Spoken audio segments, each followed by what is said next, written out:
right. Give folks a few minutes to hop on here. A little early today if you're just watching Workbench Wednesdays here. We usually just kind of hang out for a little bit, talk some guitars, talk some videos that I made, talk some other people's videos, talk about whatever the hell you want.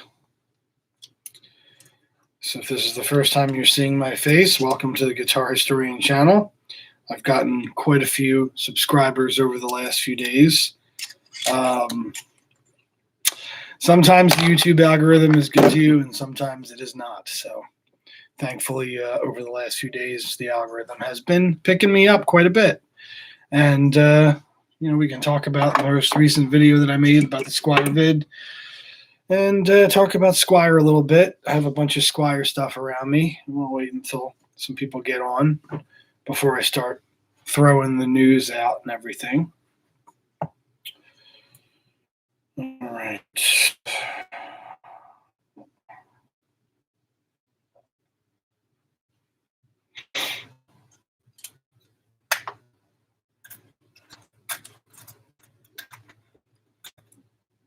A constant cleanup of this workbench. Never going to be clean, ever. I don't know why, but I have my Squier Affinity telly out right now. As you can see, I don't know if you could tell, but I have it strung for 5 strings. But I think because I have it strung for 5 strings, I kind of lost a little bit of intonation. So I was going to maybe fool around with that a bit. And in front of it, I have this. Oh my God, what have I done? It's a Squier, my Squier jazz bass neck. This is the old neck, and let me show you the body. It is completely gutted. So this is my next project, as you can probably see. I left the ground there. I'm not sure if I'm going to need it, but I ordered EMG J system pickups. They're basically active, and I'm hoping I don't have to do any routing down here. I've heard some kind of mixed stories about whether or not you can fit the battery in there or not. I ordered a new Fender bridge, and I have a new neck coming because this neck is it's warped. This is a 96 Squier, so it's quite aged at this point.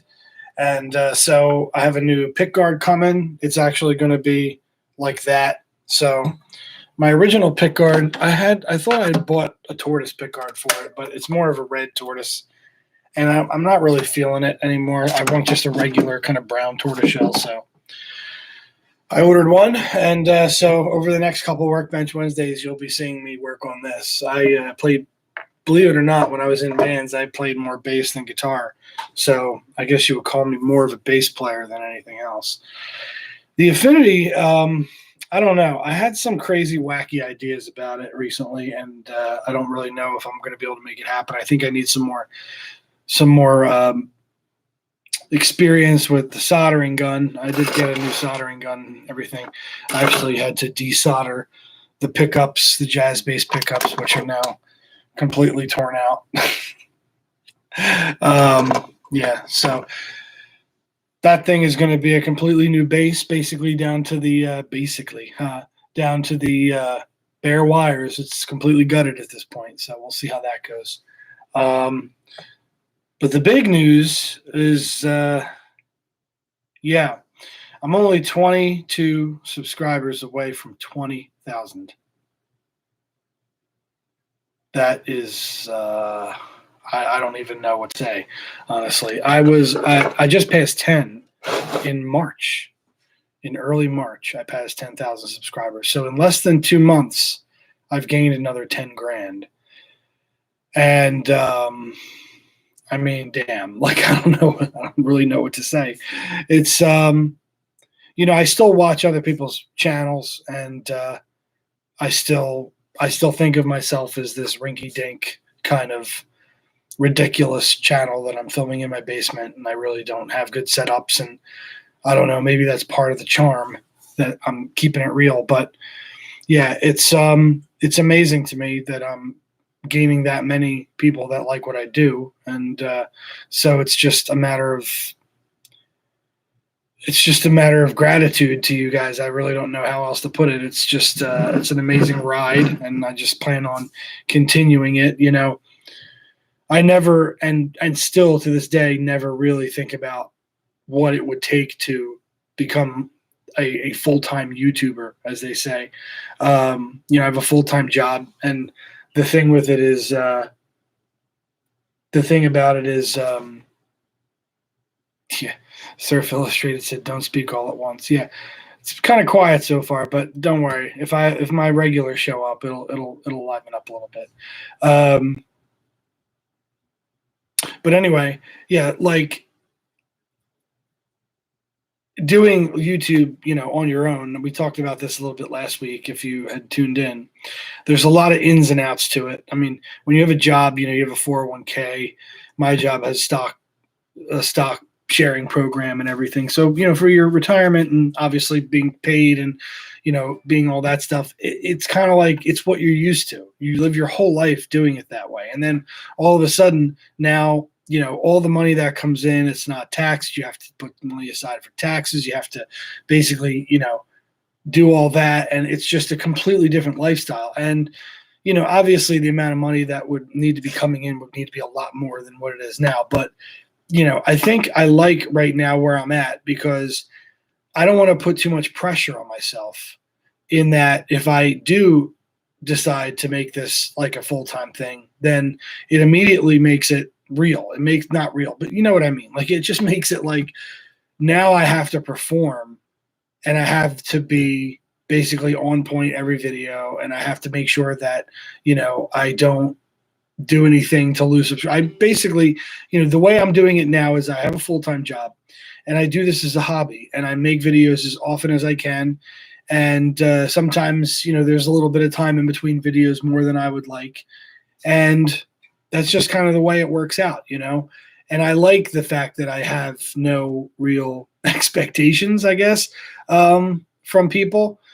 And that it's, people enjoy enough what I do that when I do release a video, it's like, hey, you released a video, cool, let's go watch it. But if I didn't release a video for a few days or a week, or if I had a really rough week at work or I had a lot going on at home and I didn't release a video, it wouldn't really be a big deal, and then I release one and, everybody enjoys it and there you go. So I think where I'm at right now is kind of a comfortable place and we're just going to kind of stay here for a bit and kind of see what happens. But that being said, my last video, it's a kind of a funny story, my Squier video. So I had the weekend off this past weekend and it was Saturday and I was sitting there and I honestly, I know I have tons of video ideas. I really do. I have tons of forgotten fretmasters that I need to do. I have other, new If Guitars Could Speak. I have a second episode of the 33 and a third revolutions I want to do. So I have tons of ideas, but I just, for some reason, I just said, I want to do something different. And I just was kicking it around all day. And then finally, it just kind of like all at once kind of said, I do a history on Squier. I think that'd be cool. Not too many people know about it. And I'd read about Squier previously, about the violins and all that stuff like that. And I just thought it would be cool. So I just kind of put it together in my normal way and, did it all in the same day, which I don't usually do. Usually I'll write it, then I'll film it, and then I'll edit it and put it together the next day or, in the future. But I did it all that same day and uploaded that Saturday night. And it was like, oh my God, man, people were really going nuts on that one. And thank you. I guess like it's, I thought it was something different. It wasn't really in one of my series. It was just kind of like a one-off thing. And I guess the fact that everybody knows Squier, everybody probably owns a Squier. Most guitar players who are just armchair guitar players do. I own 3 of them. And,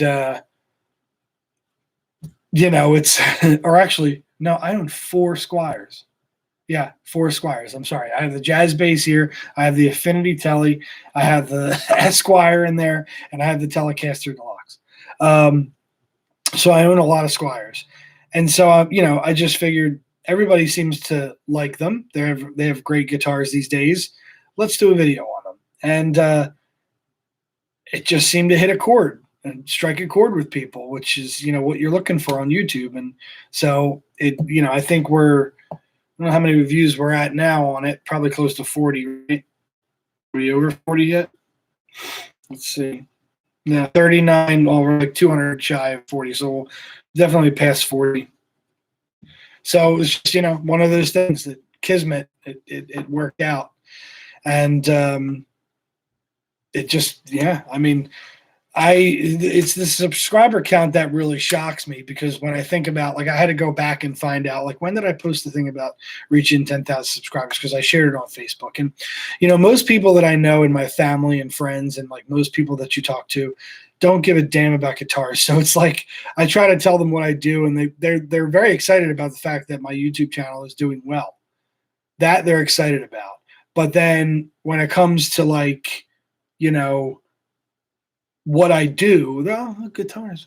Oh, cool. It's like they don't, it's not a makeup tutorial. I'm not, you look at me, I'm not doing any makeup tutorials.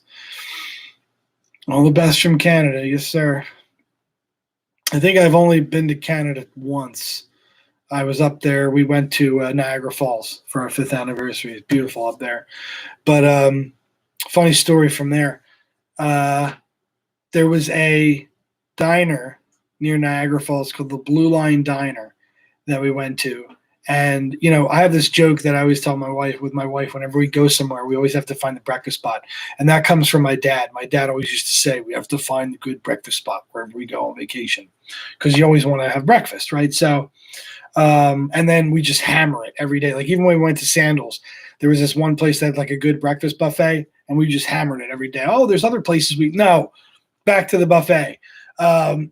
But this place called the Blue Line Diner, it was owned by Marcel Dion, who's an old hockey player from the 70s.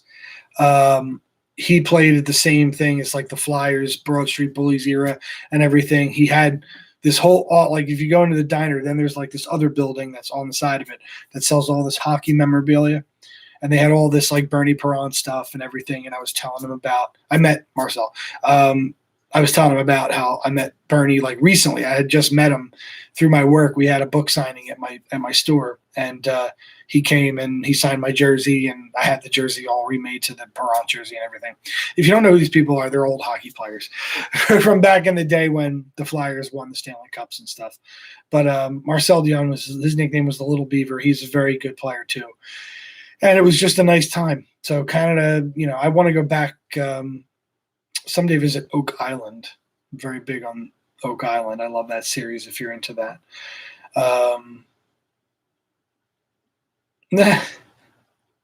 Crooked is a politician. I'm trying to think, what movie is that from? Oh, Forrest Gump. I'm like a walking encyclopedia of movie quotes. Pretty much as I go throughout my day, I just like spurt out movie quotes all the time. It's just what I do.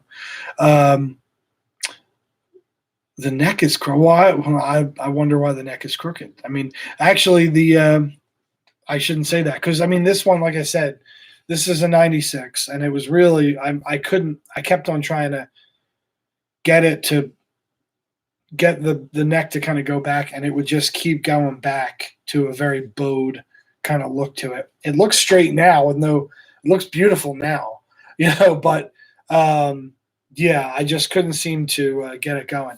And the funny thing too is I think this is rosewood, and rosewood, they're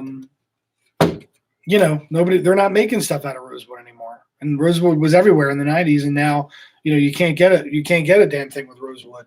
So I'm probably not going to get rid of this. I'm probably going to try to figure something out with it. But I have a maple neck coming, and I prefer maple necks. So but I don't want to sell it saying, oh, it's great. And then, and if you can see, it's got a fair amount of fret wear on it too. It's just, it's an old neck. It's 25 years old, is what it is. Anyway, Surf Illustrated. Do you know much about the Affinity Telly that's solid black? Comes in metallic orange too. Yeah, I think I saw a new Affinity. This is an Affinity, and I know that like they're doing. Squier is doing a bunch of different colors. Like I know the Affinity Strat comes in like seafoam green, which is a cool ass color, and things like that. So they're doing all kinds of cool stuff with colors nowadays. Actually, I think Squier is doing better with the colors than Fender is, because Fender is keeping it to a very short list of colors for each series, and I'm like, dude, like when I wanted to get I got my player Strat, and it's Tide Pool is what the color is, which is basically it's got a greenish tint. It is not a string through the pick. No, Affinities are not. They're the actually only ones that aren't. But anyway, I wanted Lake Placid Blue. Lake Placid Blue is my favorite Fender color of all time, and it's blue. I mean, there's no green in that. It's just 100% like a very rich blue. And the Tide Pool is close, but it's not quite Lake Placid Blue. And personally, I just think like they need to expand the colors, like, but I understand like from a cost standpoint, if you're making things, you're going to have some that don't sell and stuff like that. And you never really have any idea. But the pick asked if this is a string through. So the Affinities are not string throughs. However, the Bullet Telecasters, which are even cheaper than this, are string through. And then all the classic vibes are string through. So basically, the Affinity series are the only ones that are not string through, and I think the Strats are because they have to be with the tremolo and everything. So yeah, your Telly has a Jazzmaster neck. How did it fit on there? That's interesting, because if you don't know, the Tellys have a flat neck heel here. They're straight, and the Strats are more of a rounded edge. So what's strange about that is actually that a Strat neck will fit on a Telly because the scale length is the same, but a Telly neck will not fit on a Strat because the middle basically has to be able to fit all the way to the end of the heel. So you would think it would be the other way around, but it's actually not.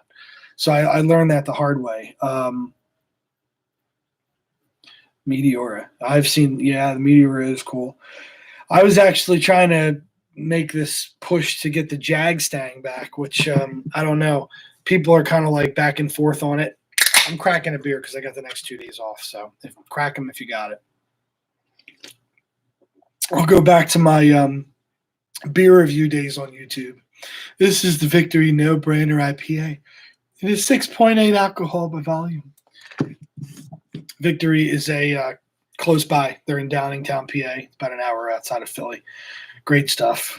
Amazing stuff. Their signature beer, I guess, would be the Golden Monkey, 9.8 alcohol by volume.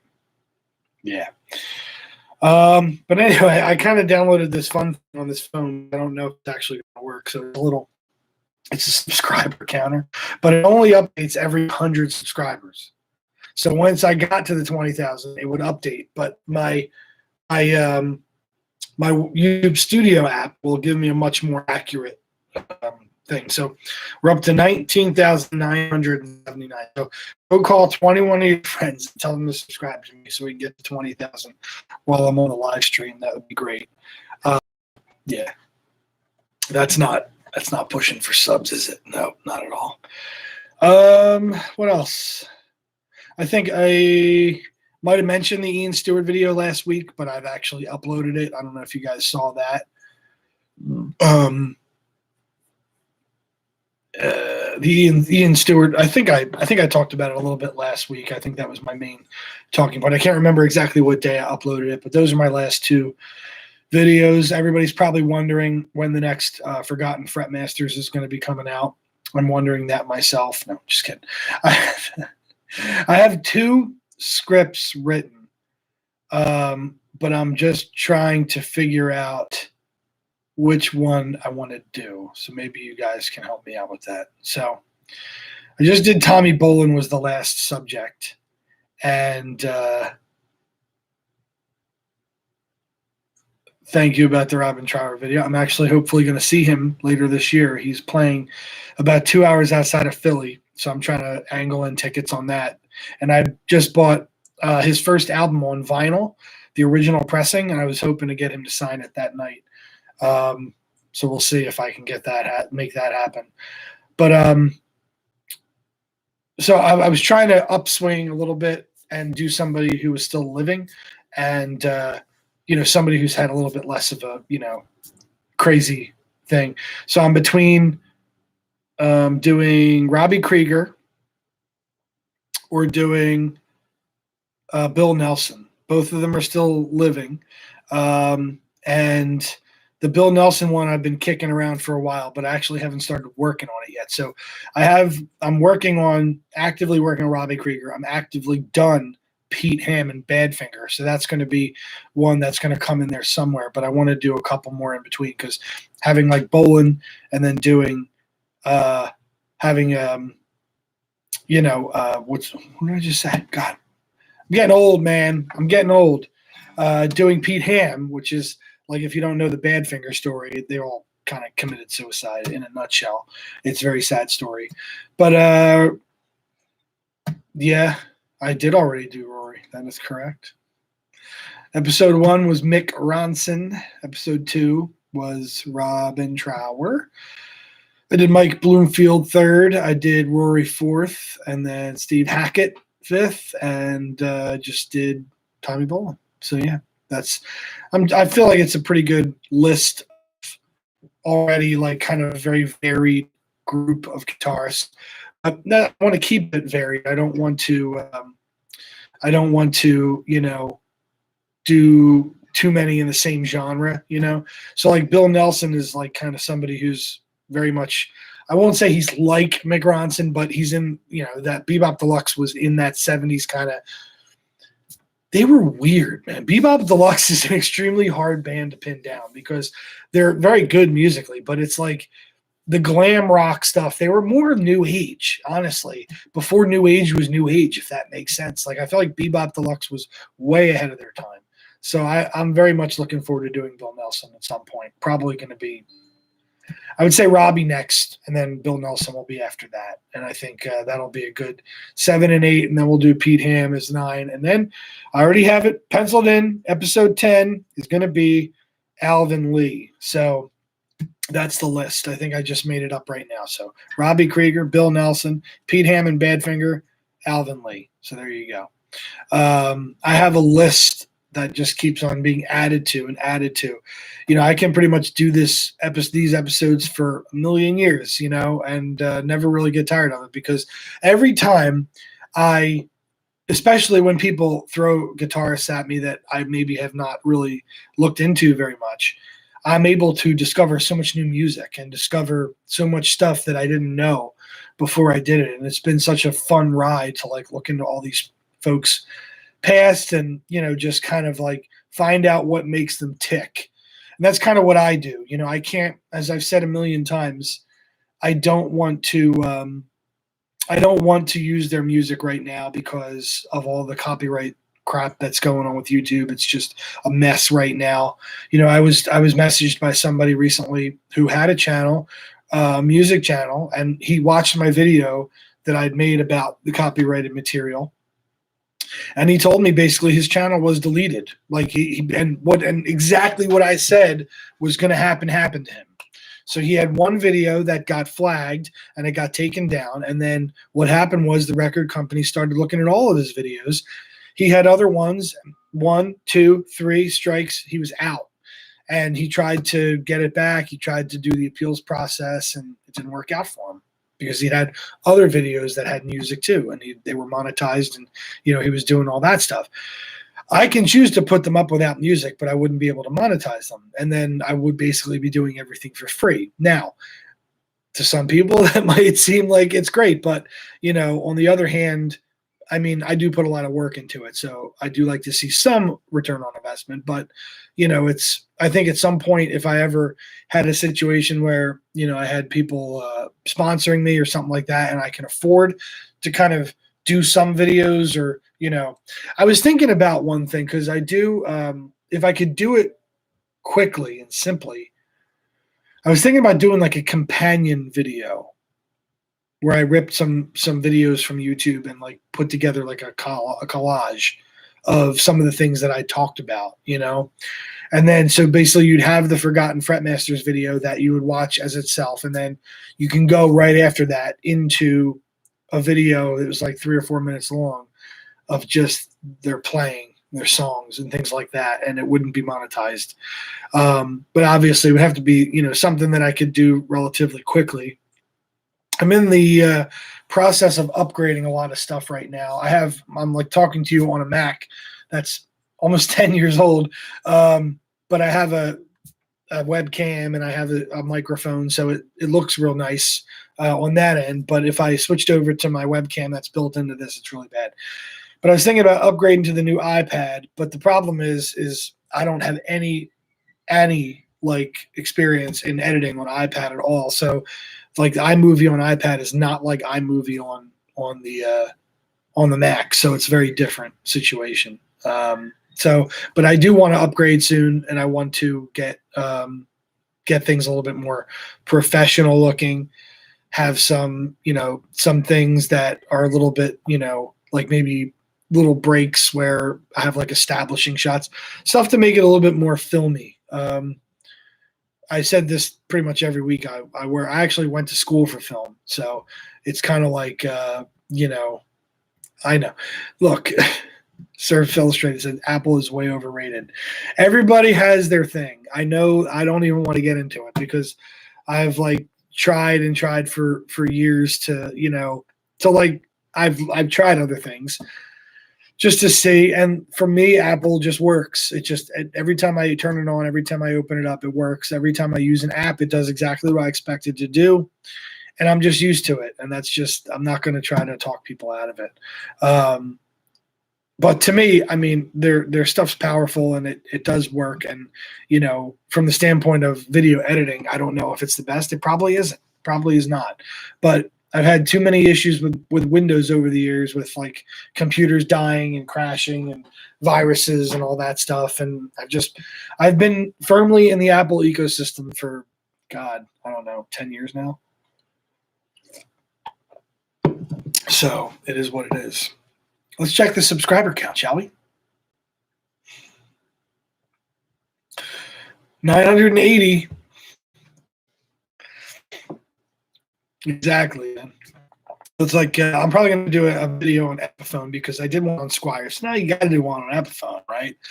I think Epiphone's even older than Squier, believe it or not. But Epiphone was like a legit American guitar brand. Like they were full out, like they made some nice stuff. Like when the Beatles were playing casinos and stuff like that, and Paul had the Epiphone Texan, I believe they were American made, and they were very high quality instruments. And then when Gibson bought them, they obviously,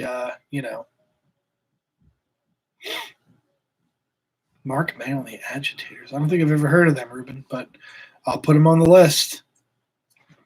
Let me get my list out. Yeah, the Bob Marley guitar. Yeah, and then did Peter Tosh? I think Peter played bass, right? Peter Tosh and the Wailers. I was actually thinking about putting a video together someday about the Wailers because that whole story is crazy. Just I think like there was a lot of ins and outs with like money and like not really like originally when Bob Marley was like getting big, he didn't want to be Bob Marley. He wanted to be in the Wailers. Like he wasn't really interested in being a solo artist at the time. And when they started marketing it as Bob Marley and the Wailers, like he was mad and the Wailers were mad and obviously everybody was mad. And then they ended up like not getting as much money. The one thing about music, the music business that a lot of people don't understand, and in the Badfinger video, this kind of comes up a little bit, that I'm going to be working on. Writers get a lot more money than the band. I hate to say it. If you're in a band and you don't write songs and you're just like the guitar player who's happy to be there, then just be happy to be there and make your money that you're going to make for doing it. Now, obviously, there are situations where people get totally and royally screwed. And, like Mick Ronson, from what I understand, was was royally screwed by David Bowie and his management team. And I think most of the people that worked with Bowie over the years didn't really do well financially. They were kind of underpaid for a lot of the stuff that they would do. And some artists are like that, and it's like some artists will take the kind of high road of like, well, it's my manager, I'm just going to let them handle it and everything. And but then the band just gets screwed. One of the stories, if you've never seen, it's on Netflix, I think still. I forget what it's called, Sideman or something like that. Or it's a documentary about like side bands, like basically, people like that, not quite the Wrecking Crew. My son is going nuts upstairs in his crib. He's just having a grand old time. I don't know if you can hear, if I was picking it up on the mic, but he is having a grand old time up there. But what was I saying? I totally lost my train of thought. There you go. That's all it takes right there. Totally lost it. Let's get back in here. Yes. Well, I have a video about that. Mojo Blues Music says Bowie screwed over Stevie Ray Vaughan too. I have a video all about that. You should check it out. I probably made it 6 months ago or so. Yeah. It's basically, it says like Bowie versus SRV or something like that. But yes, he did screw over Stevie Ray Vaughan too. And then he played White Gloves in the video for Let's Dance. Bowie played White Gloves and was playing the Stratocaster, and that pissed SRV off. Let's just say that really pissed him off. Surf says I got 3 sister brand Squier Jazzmaster, Epiphone Les Paul Special 2, Sterling Stingray. So the Epiphone Les Paul Special 2, is it the vintage Sunburst one? That was my first guitar ever. I bought it back in, I was a very late starter. I didn't start playing guitar until I think like right after high school. And it was one of those things where all through high school, I knew I wanted to play an instrument, but I just didn't really know how to approach it, And so, because my parents they love music, and they got me all these people that I'm doing videos on now, I got into because my parents listened to them. But this year came around, I think it was when I graduated high school going into college, and I really wanted a guitar. I was like, I want a guitar. Like that's it. And I told my parents, I said, I don't want anything else for Christmas. Just buy me this guitar, which was the Epiphone Les Paul Special 2 with the little amp and the bag and the cable and all that stuff. And I was like, of course they were like, you're just going to like just play it for a couple months and then it's just going to sit around and everything. Now, look, I never got good enough at it to like be a great guitar. I could play rhythm. I'm pretty good. I have good timing, and I'm a good rhythm player, but like I can never play like lead. My hands just don't seem to want to do that at a fast pace. Sometimes I can pull off like slow blues and things like that, but that's just me. Now, I never stopped playing guitar though. Never stopped playing guitar. And then the band thing kind of, for some reason, it just all worked into bass, playing bass in the bands, because that was the opening at the time. And I was like, I'll play bass. That's fine. And I enjoyed playing bass. I definitely did. But my first love was always guitar and everything. And I had a Squier Strat at one point too. And then I think my first real guitar was the Gibson. I had a Gibson Les Paul Special that I bought at Sam Ash. It was one of those, like, I bought it in 2000, but it was like a 97. So it had been sitting around for a while. It was a black one. And, the specials are not like, they're not eye candy. They have the P100s in those days, which are basically stacked P90s that are supposed to be like humbuckers. And, but I love that guitar. And then after, I was in bands, I was playing bass in bands for years, it was sitting in a case, I had a coffin case for it. It was just sitting in the case for years. And then finally I got to a point where I needed money and I was like, I'm just going to sell it. And I sold it and now I want it back. It's just like, and of course I'll never find it because I was an idiot and I never took a picture of of the serial number. I never really thought you'd need it. And then, now it's gone. But Steve Marriott's on the list, Robert. I noticed your Steve Marriott thing. I'm sorry I missed that. But yes, he's going to be definitely a forgotten fretmaster at some point, for sure. What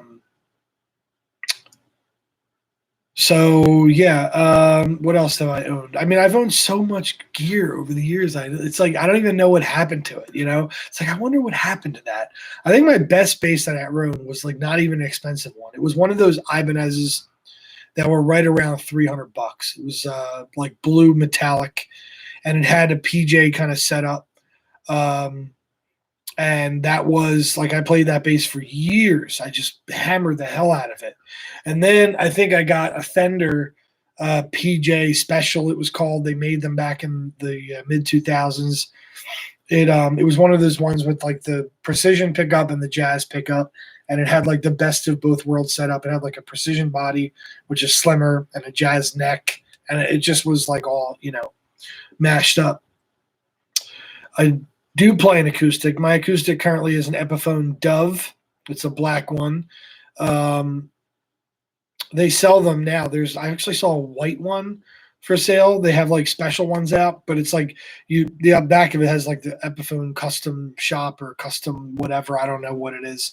But yeah, it's like a special one-off. And then there's another one that they're selling that I think is violin burst colored or whatever. Very nice guitar. Every time I said it to somebody commented on one of my Facebook groups or whatever that I'm on about guitars, and they said, I was thinking about buying another guitar. And I said, every time I think about buying a nicer acoustic, I pick up the Epiphone Dove and play it. Or I'll change the strings on it and clean it up. And I'm just like, I'm good. It plays really nice. It has a lot of range to it. I play all kinds of stuff on it that, one time I had like this whole thing where I was going to create an acoustic. My wife plays too. And we were going to like create an acoustic duo after all the bands were done, like before we had before my son was born. We were going to do this whole acoustic duo thing. And I had this whole set list, and I was learning a bunch of songs and, doing like Simon and Garfunkel, things like that. It's a very, very nice guitar. It's not an acoustic electric. That's the only thing about it. And these days, it's actually hard just to find a regular acoustic. It's like almost everything is acoustic electric. These days, I feel like almost all of them have a pickup somewhere or another because they hide them so well. I also have a 12-string acoustic that it's by Hofner. It's like a cheap Hofner series, like a Sienna series, I think is what it's called. I've had that for many, many years. I don't even know when or why I bought it. It was just one of those things, like probably a impulse buy at the time. What else have I owned? The Gibson, and then the jazz bass, which I don't know. There's more people on, so I'll show you my jazz bass. Here it is. I've deconstructed it. Here's the old neck. I have a new neck coming in for it. And I was just talking about earlier how this is a rosewood neck. And, actually, I think it's rosewood. I'm pretty sure it's rosewood. But this is a 96, and even I don't know if this is going to come across, but it's actually got a 50th anniversary Fender sticker on there, which is, I'm kind of bummed that I'm not going to have it on it, but I have one of those, I forget which model it is, but Squier makes a model of jazz bass that has a maple neck with the big black block inlays. So it's a really cool neck, and it's got black binding on the outside of it. It's like a sweet neck. So I'm going to put that on it. I got a Fender bridge for it, and I have the EMG J bass active system that I'm going to put into it. So it's going to be a wicked, wicked machine when it's all said and done. And looking for, I got Rotosound flat wound strings too. Been a long time since I've played flat wounds. I used to play flat wounds a lot. I had a violin bass. That was another thing I owned. I had a Rogue violin bass. That was actually the first bass I owned. And then I just realized like the sound didn't really fit the band that I was in, so that's when I bought the Ibanez, the blue Ibanez.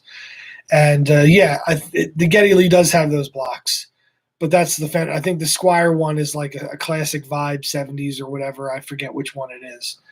I don't think the Squier has a Geddy Lee signature model. I could be wrong about that. So, what else did I own? Any other guitars? Yeah, and obviously now I have Robert Baker's Esquire. I always call it Robert Baker's Esquire because it was Robert Baker's and I won it from him. I have the Epiphone Les Paul. You know what? I'm going to run real quick. I forgot. I wanted to show that off tonight. I'm going to just grab it from the other room. I'll be right back.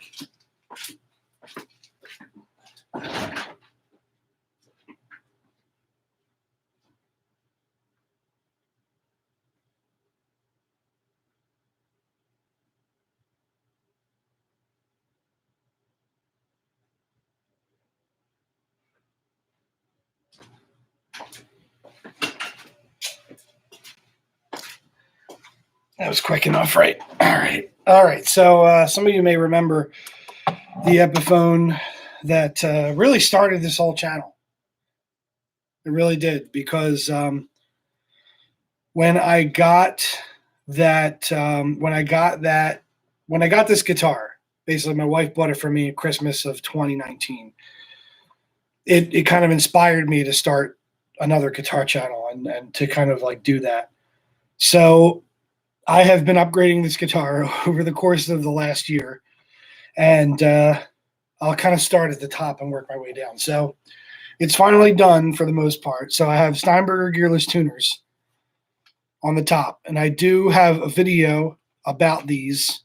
The Steinbergers are obviously an acquired taste. You have to kind of like get over the fact that they are very different than most other tuners, and get over it. But they work amazingly. And then I have a Graph Tech Tusk nut on there, a dark one. Moving up, these pickups are by Wolftone. If you've never heard of them, look them up, wolftone.com. He's a guy out of Seattle who makes pickups in his house. He's got a pretty good business going, much more on the West Coast. I kind of met him through Facebook and didn't even realize originally that he made pickups. And then once I was in the market for new pickups, I kind of went to him.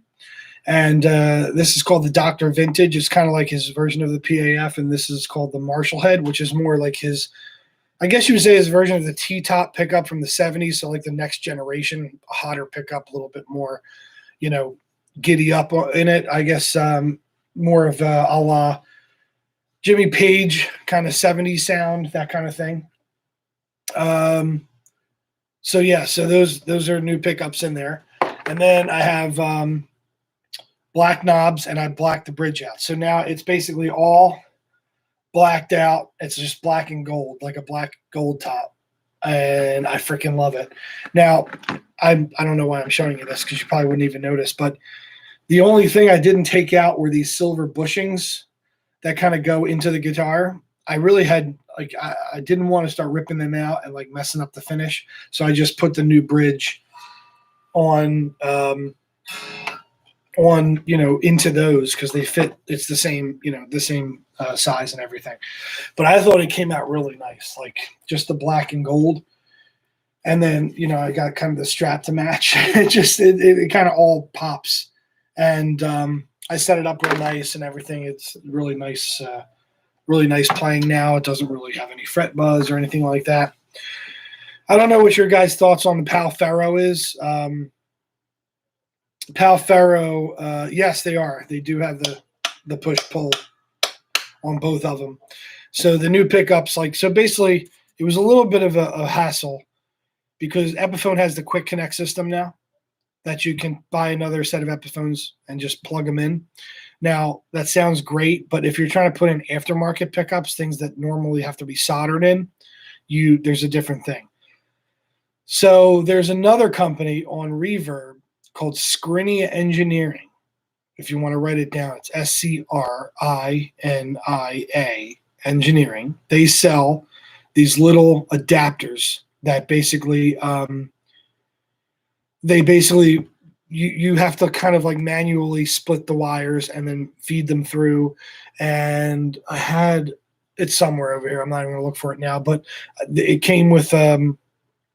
They have a little cheat sheet of kind of like which wire goes in what, and then you can put any pickup into the Quick Connect system. So without solder. So it's cool in that I don't have to solder the things into another Quick Connect thing.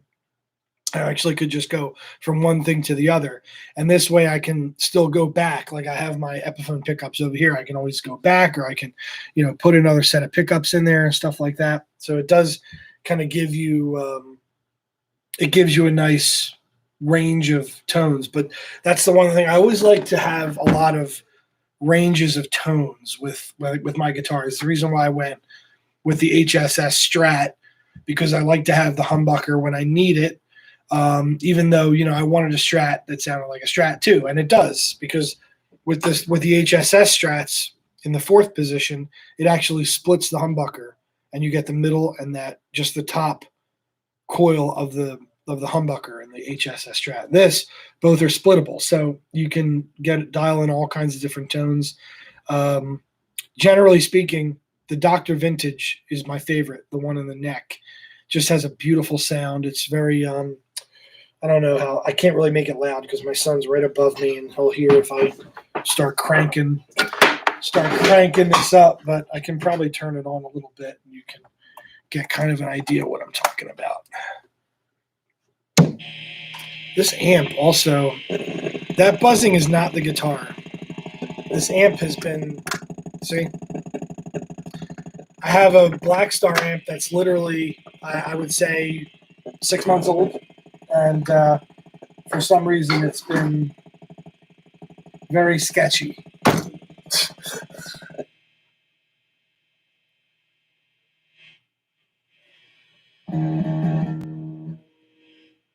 I don't know.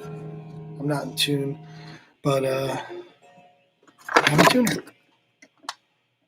You probably didn't think you were getting a concert tonight. And don't get too excited. My playing is not, it leaves a bit to be desired.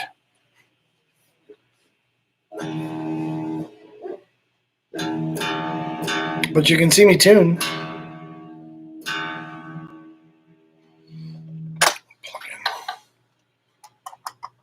One of these Korg tuners, my Boss tuner ran out of batteries because I left it plugged in. Never leave your Boss pedals plugged in, kids, because when you do that, you will drain the battery. Drain the 9-volt right out of the park. Speaking of the park, I'm going to the Phillies game on Friday, and I can't tell you how excited I am about that. Yeah. I have not been to a Phillies game in obviously a very long time.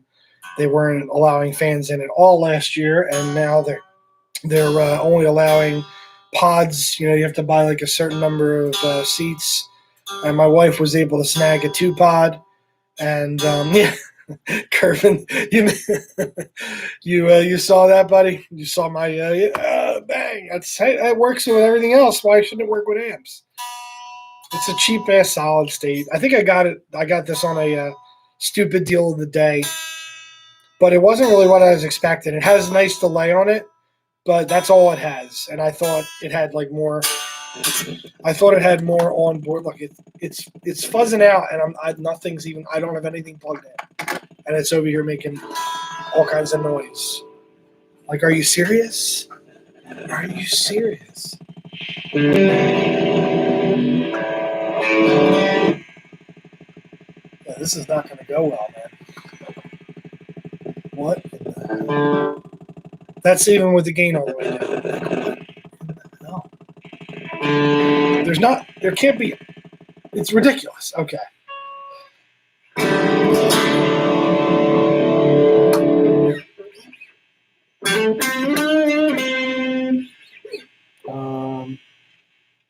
So yeah, this amp is buzzing. So don't. So when you have both on.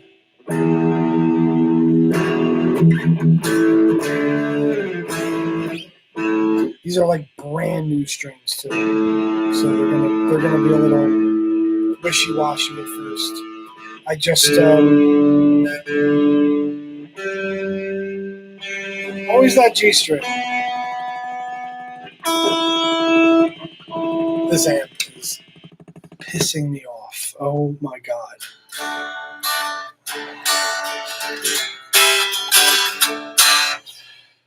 It's in tune now. It's great. Wonderful.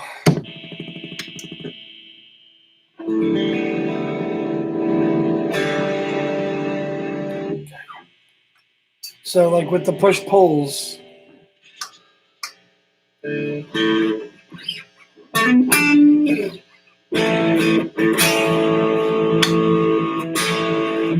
get a much thicker sound with the, I can't do it with this amp. I just can't. It's like ridiculous. I can't do it. I can't do it with this amp. I can't. Anyway, Wolf Tone pickups are great. Check them out. It seems like every time I try to show off this guy's pickup, something goes wrong.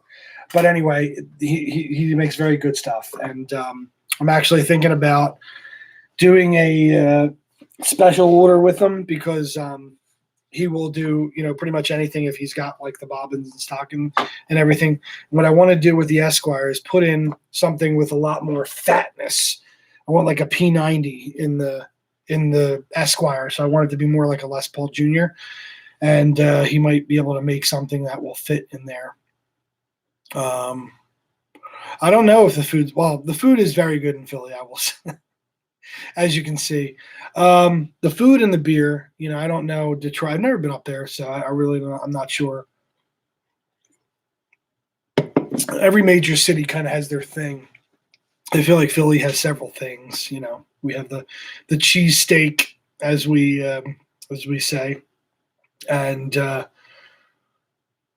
soft pretzels and water. Don't forget, you got to get some water with those pretzels, otherwise they'll get real dry. It took me many years to kind of work out the water stuff. If you watch like old videos or listen to like me talking when I was like a 10-year-old kid, that was all I would say. I want some water. Give me some water. God. If anybody watches the Goldbergs, that's, you can pretty much get there. Anyway, this is usually the part of the live stream where we just completely go off the rails and start talking about nothing. So now we become like Seinfeld, it's the way it is. But yes, I have passed it to Pinto Guitars. I have passed it many times. For some reason, always after they are closed. I don't know what is going on. I guess it's just one of those kind of like 9-to-5 type businesses. But I've been down that way a lot. And yes, I've passed them a couple of times and been like, whoa, what is that? There's another place if you're near Philly that I have much more respect. Well, not respect. I've never been into Pinto, so I have no idea. I'm not talking down on them or anything. Oh, there you go. They ain't that friendly. Okay. Blue Bond guitars. They're on 4th and South. I've dealt with them for years. My Gibson Les Paul, actually I had to get it serviced there one time, and they were very good. This was many, many years ago. But Blue Bond is great. They've been there for, God, I don't even know how long. I'm from South Philly. And there was a place, there's still a place, I think his son still runs it, Venuti's Music. I was in there a couple of times when I was like a little kid. It's on like 13th and Moymensing Avenue. Been there for a million years. But like I said, they're not like, I think I bought strings there a couple of times when I was in, before the Amazon days, before you could just go online and just buy whatever you wanted. And then obviously, I hate to say it, but the Sam Ash up at Franklin Mills in Northeast Philadelphia, I've been there more times probably than anywhere else because they're there. And there've been a couple of guys there for like a million years. Like I remember, I think I bought like guitars from them in like 2000. And now I think the one kid actually became like the sales manager there or something. So good for him. But yeah, there have been people there for many, many years. So, that's cool that, they have a good rapport with people and everything. The only problem is like Sam Ash, if you try to like sell from them or sell to them or whatever, it's an absolute joke. It's an absolute joke, Like I was trying to get the Affinity Telly. Curvin asked if I'm a fan of Always Sunny in Philadelphia. Believe it or not, I never watched it. I'm sure I would like it. I'm sure I would, but I just I never watched it. Mars in New Jersey now. A couple other places I've been over the years. I'm from Jersey is not, but I'm trying to remember because when I was in bands back in the day, we used to play these stupid ass Battle of the Bands things called Emergenza that it was basically like, I don't want to call it a scam because I mean, some of the shows were pretty nice. And I actually have a poster still hanging up from, it was this other company before Emergenza kind of got a foothold in the city. They did this Battle of the Bands thing. And they did, we won this one. We played at the TLA in Philadelphia on South Street. But the Emergenza thing, it's like a ticket sales thing, oh, you have to sell 30 tickets to be in it and everything. And then so basically, everybody would run out and sell 30 at the Khyber. Yeah, the Khyber was one of the places we played. Ejector seat reservation, man. Where are you from? I guess you're from Philly since you know all these places. But we played the Khyber. I think for Emergenza we played it. I played at North Star Bar for them, the TLA. Played at I'm trying to think of a couple other places that we played. There's this other place called North by Northwest. I'm not 100% sure where it was. I feel like it was out Roxborough kind of direction. I just don't remember. But a couple of the other, totally forgot the main music store that I went to when I was for years, 8th Street Music, which is not there anymore. It was on 8th Street Music was on 10th and Arch. So you're like, wait a minute, 8th Street. It was a chain. 8th Street Music was actually a chain. I think it started in New York, and then there was one in Philly called 8th Street Music, but it was actually on 10th Street. And then I went to, there was another place out on Lancaster Ave, and I have no idea. What it was called. But this place on Lancaster Avenue had a room where it was unbelievable. It was absolutely unbelievable. They had a 63 Hofner in there, bass. They had just old guitars everywhere, and you just it was the holy grail. It was the room from Nigel Tufnell and Spinal Tap where you're don't touch it, no, don't even look at that kind of. It was just unbelievable. And yeah, you had you needed special permission to get in there. I wish I could remember the name of it. Let me see if it's still there, it'll still come up.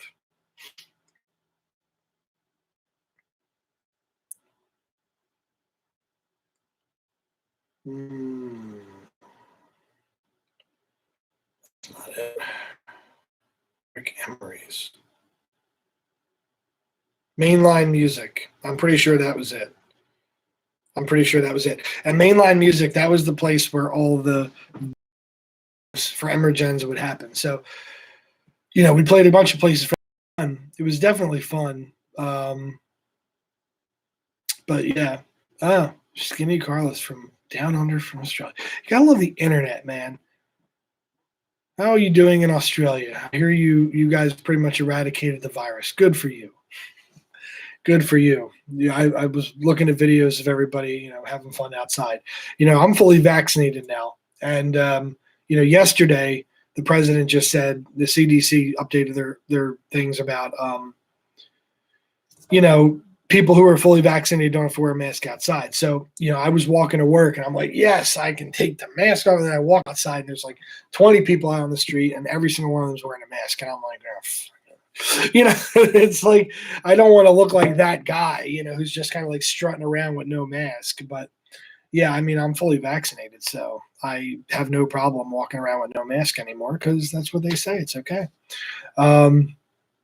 I'm very glad that it's going away. It's hopefully this summer we can all get back to normal and go to shows, and I can go see Robin Trower and other people and whatever else is going on. I think Steve Hackett has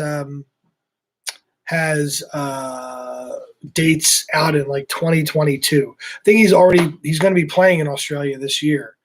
and then he's going to come back to the States next year, supposedly. He does a lot of stuff. Like, he's always playing. He's always doing stuff with like Genesis tribute bands and things like that. So it's a lot of fun. So we just passed an hour into this, and I'm going to check my sub count one more time. We're to 986, 19,986, so 14 short. It's kind of hit a wall. Like, once the videos kind of slow down, it's, there's everybody who was going to subscribe to the video after seeing it the first time. It's kind of like, and then the video is slowed down, and you have to do that. Yeah, those things are definitely getting better in the United States. I will just leave it at that. I don't, I know that everybody, for some reason, whenever somebody brings up politics, it's all got to be this just total shit show where everybody just yells at each other. But me personally, we're all adults. We can all agree or disagree with politics. But the fact that, like, everything's just become so tribal today. Like, if you disagree with me, then you're a Nazi. If you disagree with me, you're a communist. It's just like, dude, we're all Americans. We're all whatever, like, stop. It's just stop, really. It's just dumb. And both sides have done that, okay? Like, for 8 years, they put up signs of George W. Bush about, with the Nazi, with the Adolf Hitler mustache and all that crap. So, no experimental gene therapy for me, okay? As I said, I am not going to try to talk anyone into it anymore. That's all I have to say. But I would like to not have disinformation on my channel. So that's all I'll say about that. I'm a man of science, as well as being a historian in some respects. And I follow the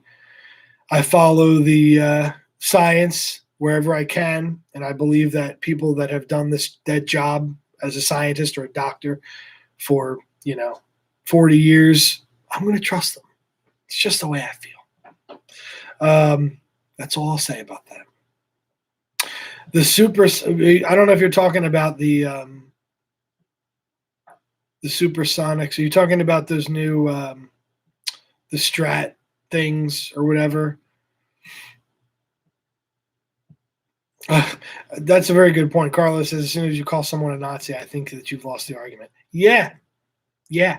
I mean, you basically, like, that's calling people. Well, really, if you call anybody any name, it just means you have nothing left. You can't. It's a debate is fine.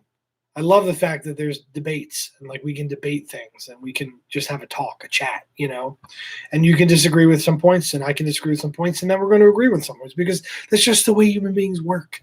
If you get in a room with a bunch of people, generally speaking, like, it's like this. We can all agree that we love guitars, right? But we might not all agree that we love the same politics or the same politicians. Okay, it doesn't make me, or you, a communist or a Nazi or anything like that. It's just, let's just be cool, Like, I just don't understand it.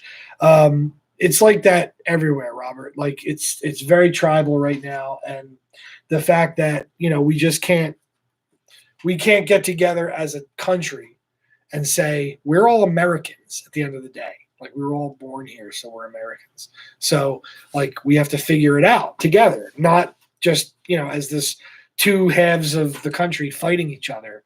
Because we all know how that worked out about 165 years ago. Not too well. But anyway, I said I wouldn't say anything else about it. I'm done.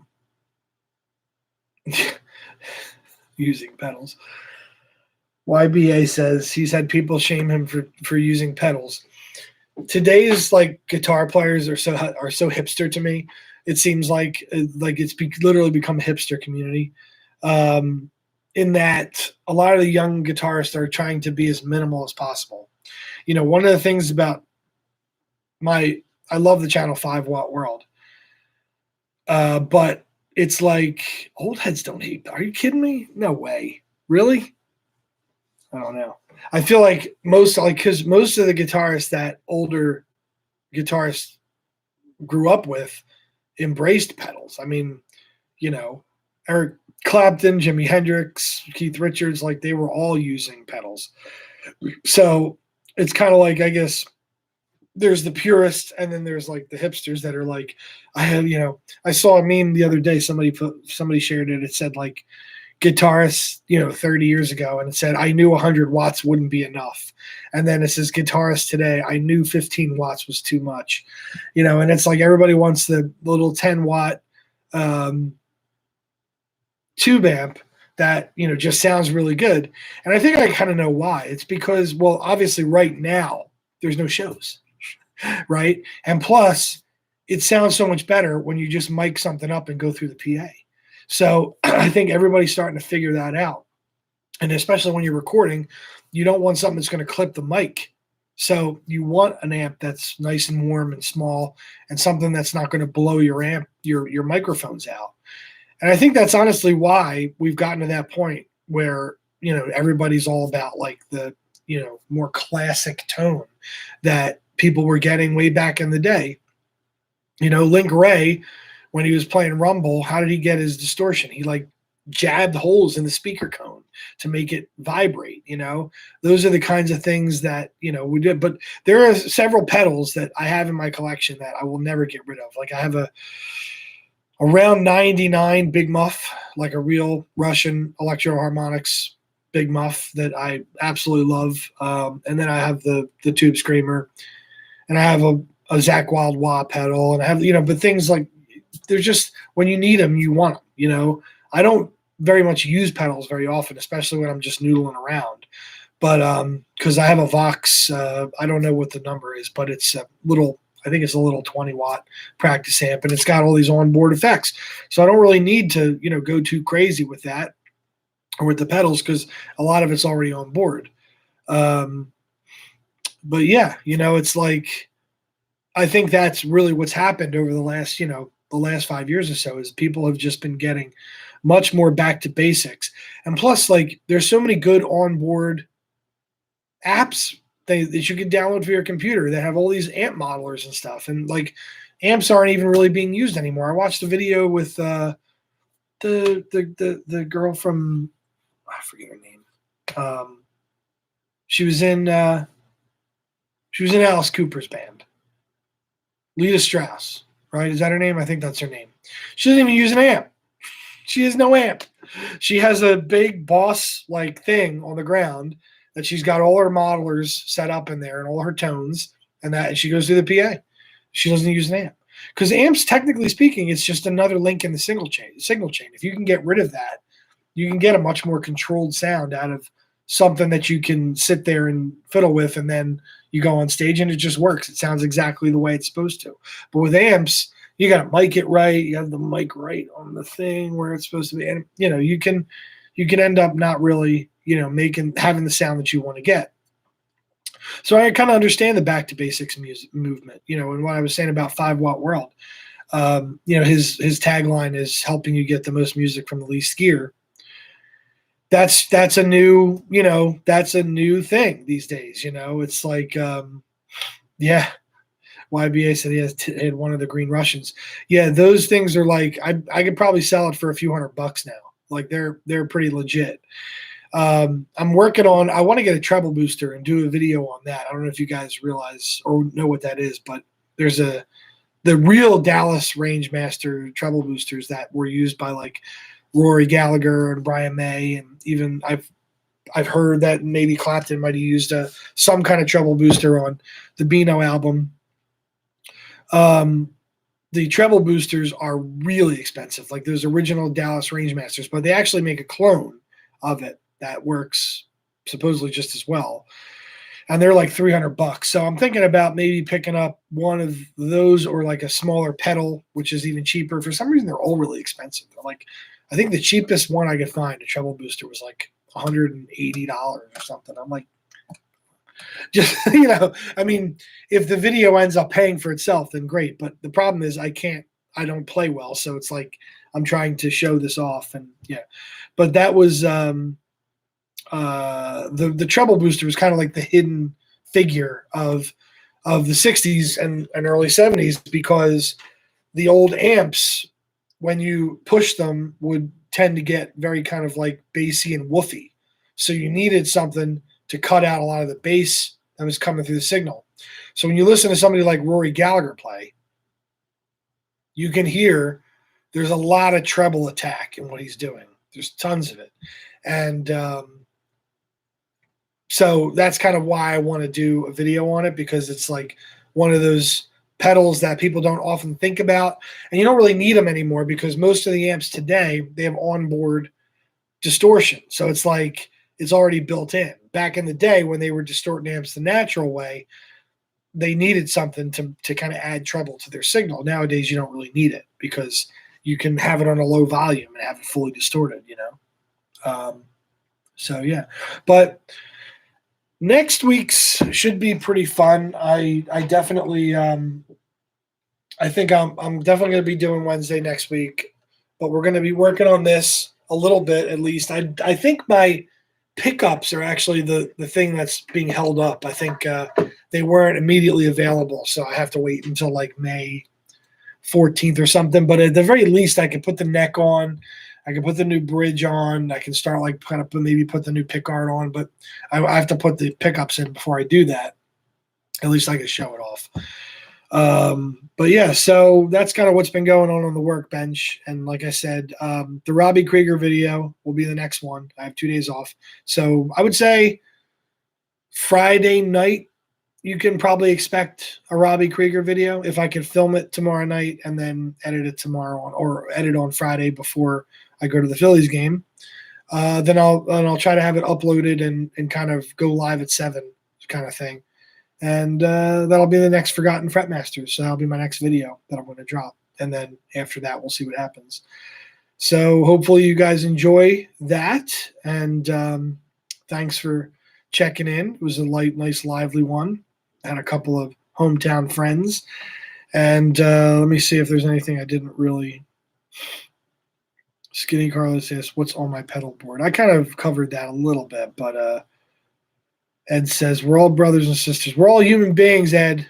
Goddamn right. Let's play some tunes. We're all humans on this green earth. Yeah, YBA is a bunch of stuff. Screaming Tree. What's a Screaming Tree? I have that one, Range Master Clone.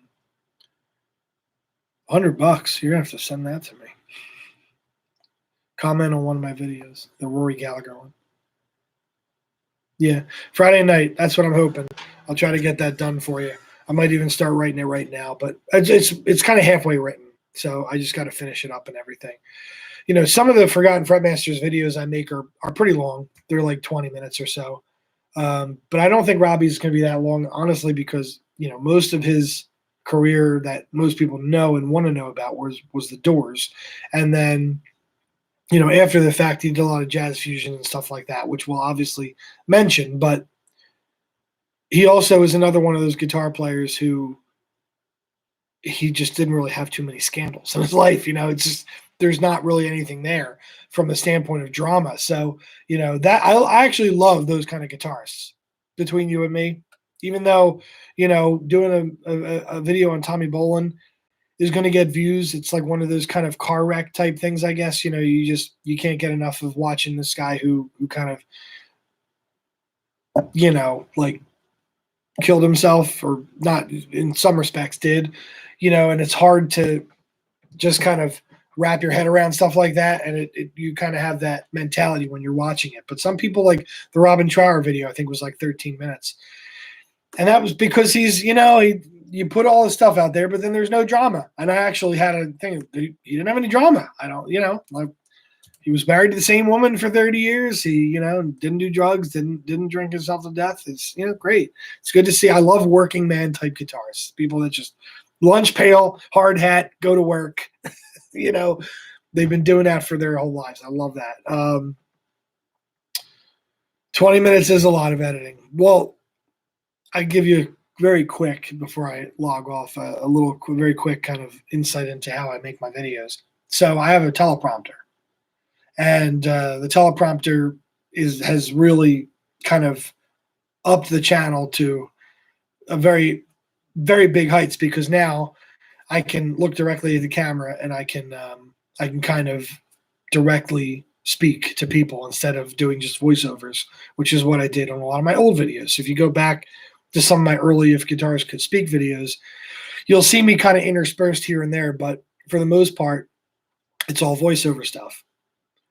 But now I can actually, I think when you're able to actually talk to the audience, there's much more connection there. Now, it doesn't actually take me that long to film it. And editing it doesn't really take that long. I just have to watch it again and then cut out all my mistakes, because you're inevitably going to make, like, oh, you say a name wrong or you stumble over your words. So I do have to cut those out. But the editing part isn't really the editing of that. It's more finding the pictures. So if you go and watch my videos, you'll see I fly in all these pictures. I have to go and basically find all the pictures that I need to kind of make my point. I try to illustrate my point through a picture. You know, if I talk about Tommy Bolin playing in Zephyr, I want to have a picture of Zephyr. So there you go, Zephyr, put it up on the screen. And that's the most time-consuming part of just going through, searching the internet, finding the right picture, finding something that looks good, and putting it up there. So from a time perspective, I have a good system right now, but it's like, it's, of course, it's time consuming. So it's just the way it works. And not complaining, obviously, but these things take time. So they all can't be 20-minute tour de forces. But I just kind of write the script and I find stories that I want to tell in the videos, and I let it do the talking, basically. Like, I don't cut anything out or really add anything that doesn't add to the flavor of the video. So it's like one of those things where I just kind of see where this particular guitarist's story takes me, and then off we go. So that's the thick of it, basically. But yeah, so I will see you guys next week on the live stream. Anybody wants to check back in, I do this every week. It's a good time to just pop on and have a chat, ask me any questions that you want to ask me about previous videos or just about life in general. We talk about a bunch of stuff, and yeah, so we just kind of like go over that. So anybody who wants to pop on next week, I'll be here, and I'll probably be working on my bass, so you can see me ruin another piece of equipment. Always fun. But otherwise, I appreciate everybody popping on, and let's check the subs one more time, because if I'm gonna sign off, 19,988. So we're only 12 away from 20,000 subscribers. 12 away. That's not gonna come. Can't see. All right, you'll have to take my word for it. That's how much it is. All right, but I thank everyone for subscribing. Have a good Wednesday, and try to have a good rest of your week and a good weekend. And look for the Robbie Krieger video coming soon. Have a good one, guys.